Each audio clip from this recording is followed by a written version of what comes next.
ప్రభు నామమున అందరికీ శుభోదయం. ఈరోజు దేవుని వాగ్దానము ఏమనగా యెషయా గ్రంథము 51వ అధ్యాయము 16వ వచనము. నేను ఆకాశములను స్థాపించున్నట్లును భూమి పునాదులను వేయున్నట్లును నా జనము నీవే అని సియోనుతో చెప్పునట్లును నీ నోట నా మాటలు ఉంచి నా చేతి నీడలో నిన్ను కప్పియున్నాను. నిర్గమకాండము 4వ అధ్యాయము 11-12 వచనములు మనము పరిశీలించినట్లయితే అందుకు యెహోవా ఇలా అన్నాడు, మనిషికి నోరిచ్చినదెవరు?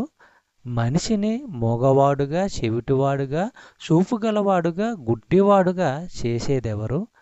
యెహోవా అనే నేనే గదా. అయితే ఇప్పుడు వెళ్ళు, నేను నీ నోటికి తోడుగా ఉంటాను, నీవేమి అనాలో నీకు చెబుతాను.